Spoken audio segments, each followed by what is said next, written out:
Hello guys, so welcome to our YouTube channel A plus mentor. So guys, हमने last time आपका discuss किया था language and thought. सो आज जो हम डिस्कस करने जा रहे हैं वो हमारे पास है gender issues in your social construct. So first of all, social construct का मीनिंग क्या है? ठीक है, सोशल कंस्ट्रक्ट एक ऐसा कंसेप्ट है जो किसने बनाया हुआ है? हमारा सोसाइटी ने इन्वेंशन किया हुआ है इसका। ठीक है, सोसाइटी से डिस्कवर्ड हुआ है ये वर्ड। ठीक है, अगर हम नेचुरली इसका बात करें तो नेचुरली ये एग्जिस्ट नहीं करता, लेकिन सोसाइटी ने इन चीज़ों को आगे क्रिएट किया हुआ है। तो उसी में जो जेंडर वर्ड, जेंडर इश्यूज आते हैं वो भी हमारे सोसाइटी के द्वारा बनाए गए हैं। ठीक है, आज ये जेंडर इश्यूज का सोसाइटी में बहुत बड़ी प्रॉब्लम है। ठीक है, बिगेस्ट इशू है ये। ठीक है, क्योंकि देखा जाए तो वुमेन को इक्वल अपॉर्चुनिटीज़ नहीं दिया जाता है एज़ कम्पेयर टू मैन। ठीक है, ये भी माना जाता है कि जो वुमेन का स्ट्रेंथ है वो एज़ कम्पेयर टू वुमेन ज़्यादा है। ठीक है, वुमेन को वीक माना जाता है एज़ कम्पेयर टू मैन। ठीक है, तो ये जो इश्यूज़ हैं ये हमारे अभी के नहीं हैं, देखा जाए तो एशियन टाइम से ही ये चीज़ें एग्जिस्ट कर रही हैं। ठीक है, एशियन टाइम से ही हमारे जो वुमेन है उनके साथ डिस्क्रिमिनेशन किया जा रहा है। ठीक है, तो धीरे धीरे अब ये प्रॉब्लम काफ़ी ज़्यादा बड़ी हो गई है। ठीक है, तो जेंडर क्या है? जेंडर में क्या वर्ड्स आ जाते हैं? हम क्या करते हैं, डिस्टिंग्विश करते हैं मेल और फीमेल को, जब बॉयज़ और गर्ल को। ठीक है, जो जेंडर वर्ड है वो डिस्टिंक्शन करता है किसको? मेल और फीमेल को, और बॉयज़ और गर्ल्स को। ये एक बायोलॉजिकल डिटरमाइंड वर्ड नहीं है, ये ऐसा वर्ड है जिसको किसने क्रिएट किया हुआ है? सोसाइटी ने क्रिएट किया हुआ है। ठीक है, अब देखो, जो मेल और फीमेल हो उसको कैटेगराइज किया जाता है किस बेसिस पे? किस बेसिस पे हम जो हम कैटेगराइज करते हैं, किस वे से वो बात करते हैं, किस वे से उनका ड्रेसिंग सेंस है, क्या वो कैसे वो वॉक करते हैं। तो ये सारी जो चीज़ें हैं ये डिस्क्राइब करते हैं कि मेल और फीमेल को। ठीक है, इसी तरह जो वुमेन के रोल हैं वो भी डिस्क्राइब किए गए हैं सोसाइटी के द्वारा। ठीक है, ऐसा माना जाता है कि जो वुमेन है वो काफ़ी ज़्यादा रिजर्व्ड होती है, वेल बिहेव होती है एज़ कम्पेयर टू मैन, और मैन को काफ़ी ज़्यादा स्ट्रांग माना गया है एज़ कम्पेयर टू वुमेन। ठीक है, तो ये हमारे आ जाएगा सोशल।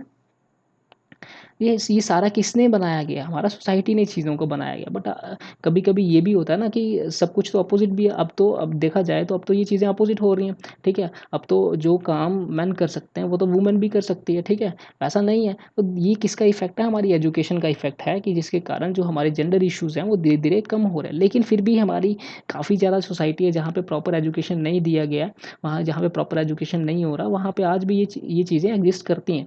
ठीक है, तो practices related to the gender inequality, कौन कौन सी ऐसी जो चीज़ें हैं जो जेंडर इनइक्वालिटी क्रिएट कर रही हैं? देखा जाए तो जेंडर रोल्स हैं। ठीक है, जेंडर सोशलाइजेशन है, जेंडर स्टीरियोटाइप्स है, जेंडर डिस्क्रिमिनेशन है, ऑक्यूपेशनल सेक्सिज्म है। तो वन बाय वन डिस्कस करेंगे। सो फर्स्ट ऑफ ऑल, क्या आगे जेंडर रोल्स मैंने दिखा, आपने अभी देखा ही है कि जो वुमेन के रोल्स हैं वो सोसाइटी के द्वारा बना दिए गए हैं कि वुमेन ये काम करेगी, मैन ये काम करेंगे। ठीक है, तो ऑलरेडी उनके काम क्या किए गए हैं? डिवाइड किए गए हैं। ठीक है, सो इस तरह क्या होता है, ये भी क्या है, अब तो वैसा नहीं है ना कि जो मैन कर सकता है वो वुमेन नहीं कर सकती। ठीक है, वैसा तो है नहीं, जो वुमेन करेगी वो मैन नहीं कर सकता। तो ये तो सोसाइटी ने एक, सोसाइटी का व्यू पॉइंट है ना, वो हम उसको, उससे क्या होता है कि इनइक्वालिटी ही क्रिएट होगा। अगर इस तरह की थिंकिंग रखेंगे तो इस तरह से क्या होता है, इनइक्वालिटीज़ क्रिएट हो जाती हैं। तो सेकंड बात करेंगे जेंडर सोशलाइजेशन में। अब देखा, जो सोशलाइजेशन का प्रोसेस होता है कब से स्टार्ट हो जाता है? During the birth time. अब धीरे धीरे हम क्या करते हैं, अब जब बच्चे, अब बच्चे जब बड़े होते हैं तो हम क्या करते हैं, जो बॉयज़ होते हैं उनको बाहर भेज देते हैं खेलने के लिए। बट क्या होता है, जो गर्ल्स होंगी उनको हम घर पे ही रखेंगे। ठीक है, तो ये भी डिस्क्रिमिनेशन है बच्चों के, गर्ल्स और बॉयज़ के साथ।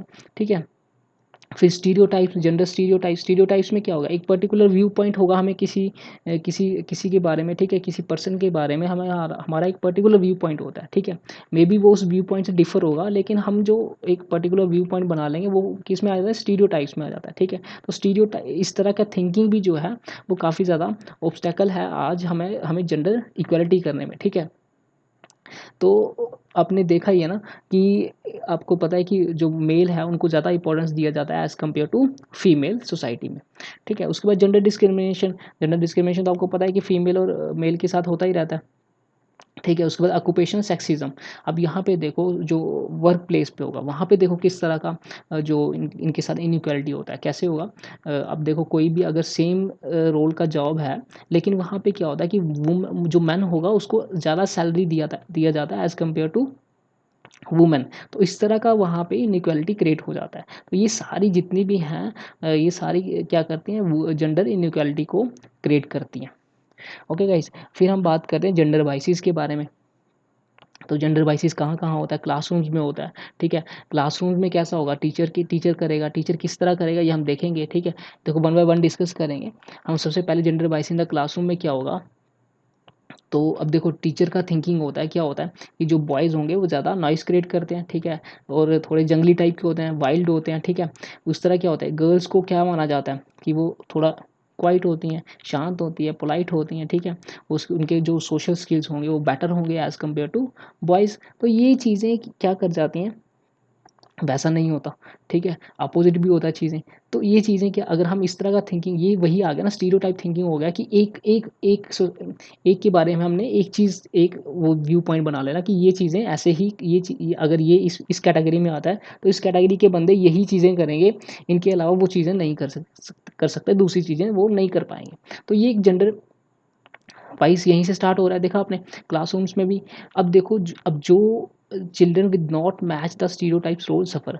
अब जो इन चीज़ों को मैच नहीं कर पाते उनको सफ़र करना पड़ता है। देखो अब ये माना गया है कि मेल का जो कुछ रोल्स होते हैं, ठीक है, फीमेल के कुछ रोल्स होंगे।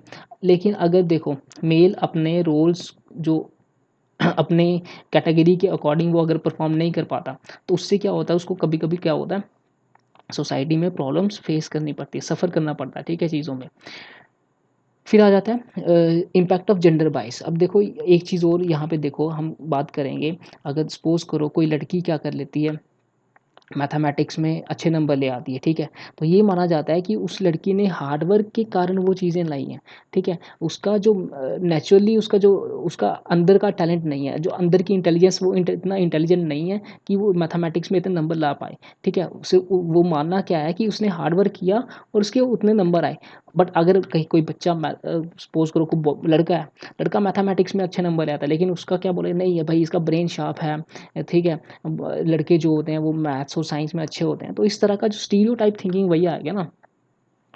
तो वैसा नहीं है, हमारी लड़कियां भी तो इंटेलिजेंट होती हैं, ठीक है। तो इस तरह का जो स्टीरियोटाइप जो आगे सोसाइटी ने बनाया तो वो चलता रहता है, ठीक है। अब उसके बाद आगे टीचर एक्सपेक्टेशन। अब इस तरह का माना जाता है कि टीचर किससे ज़्यादा एक्सपेक्ट करते हैं, बॉयज़ से, ठीक है, एज़ कम्पेयर टू गर्ल्स। तो ये भी क्या आएगा, जेंडर बाइस आ गया, ठीक है। फिर उसके बाद discrimination against girls in the class. अब टीचर क्लास में क्या करते हैं कि जो गर्ल्स होंगी ना, उनसे क्या करेंगे, ईजी ईजी क्वेश्चन पूछ लेंगे, ठीक है, और जो बॉयज़ होंगे उनसे टफ क्वेश्चन पूछेंगे। तो वैसा नहीं होना चाहिए। जो अगर आपको अगर आप कोई क्वेश्चन गर्ल्स से मुश्किल पूछ रहे हो, तो सेम क्वेश्चन आपको बॉयज़ से भी वैसा ही पूछना चाहिए, ठीक है। अगर आप बॉयज़ से टफ पूछ रहे हो तो गर्ल्स से भी टफ पूछना चाहिए। ऐसा नहीं होना चाहिए कि बॉयज़ से टफ पूछ लिया और गर्ल्स को कोई क्वेश्चन ईज़ी सा दे दिया। तो ये इससे क्या हो जाता है, डिस्क्रिमिनेशन हो जाता है क्लास में, ठीक है। तो ये चीज़ें टीचर को अवॉइड करनी चाहिए। तो देखो टीचर क्या-क्या स्टेप ले सकता है इन चीज़ों को अवॉइड करने में, एजुकेशन में। क्योंकि एजुकेशन जो है ना सबसे ज़्यादा इम्पोर्टेंट जो हमारा एक कंसेप्ट है, जो क्या कर सकता है, हमारे जेंडर वाइज़ को कम कर सकता है, ठीक है। सबसे इम्पोर्टेंट जो हमारा एजुकेशन ही है जो इस चीज़ों को ख़त्म कर सकता है। अब देखो ये चीज़ें कहाँ से स्टार्ट होंगी, और इन चीज़ों को ख़त्म करने में सबसे ज़्यादा इम्पोर्टेंट रोल कौन प्ले करेगा, वो टीचर है, ठीक है। अब देखो टीचर किस तरह ये रोल प्ले करेगा। टीचर को जो अपना बिहेवियर होगा बच्चों के मतलब बच्चों लड़कों के साथ और लड़कियों के साथ, दोनों के साथ बराबर रखना पड़ेगा, ठीक है। दोनों को इक्वल अपॉर्चुनिटीज़ देना पड़ेगा, ठीक है। अगर कोई क्वेश्चन वो टफ क्वेश्चन बच्चों बॉयज़ से पूछ रहा है, सेम क्वेश्चन वो लड़कियों से भी पूछना चाहिए, ठीक है। फिर क्या करना चाहिए, सेकंड, टीचर को बच्चों के साथ जो जेंडर इश्यूज़ पे बात करना चाहिए, ठीक है, और बच्चों को एंगेज करना चाहिए इन जेंडर रिलेटेड प्रॉब्लम्स को सॉल्व करने में, ठीक है। उसके बाद मैंने बताया कि जो टीचर, अब बच्चे बच्चे क्या करते हैं कि स्कूल में ही अच्छी अच्छी चीज़ें हैबिट्स डेवलप करते हैं। तो टीचर को क्या करना चाहिए, बच्चों को ये हैबिट डेवलप करनी चाहिए बच्चों के अंदर कि वो एक दूसरे का रिस्पेक्ट करें। जो गर्ल्स हैं वो बॉयज़ का रिस्पेक्ट करें, और जो बॉयज़ हैं वो गर्ल्स का रिस्पेक्ट करें। तो ये चीज़ें टीचर को ही डेवलप करनी पड़ेंगी बच्चों के अंदर, ठीक है। उसके बाद टीचर को स्कूल में इस तरह के प्रोग्राम्स करने चाहिए जिससे गर्ल्स का क्या होगा, अपलिफ्टमेंट होगा, और एम्पावरमेंट, और गर्ल्स गर्ल्स का क्या होगा, एम्पावरमेंट होगा। मीन गर्ल ऐसे स्कूल में रेगुलरली फंक्शन करने चाहिए, जैसे सिम्पोजियम करवा दिया, डिबेट फंक्शंस करवा दिया गर्ल्स पे, ठीक है, वुमेन एम्पावरमेंट पे, ठीक है। तो इस तरह के काफ़ी ज़्यादा फंक्शंस करवाते रहना चाहिए, जिससे गर्ल्स को क्या हो गया, एम्पावरमेंट मिले। ओके गाइस, तो ये तो था हमारा आज आज का टॉपिक, जिसमें हमने बात किया आपका सोशल इश्यूज़ के बारे में। और सोशल इशू किसके पर्टिकुलर किसके बारे में बात किया, जेंडर बाइसिस के बारे में, ठीक है। ओके गाइस, अगर आपको हमारे लेक्चर्स अच्छे लग रहे हैं तो प्लीज़ गाइस हमारे चैनल को शेयर, सब्सक्राइब और लाइक कीजिए। और अगर आपको कुछ समझ ना आ रहा हो तो प्लीज़ हमें कमेंट करके आप हमसे डाउट पूछ सकते हो।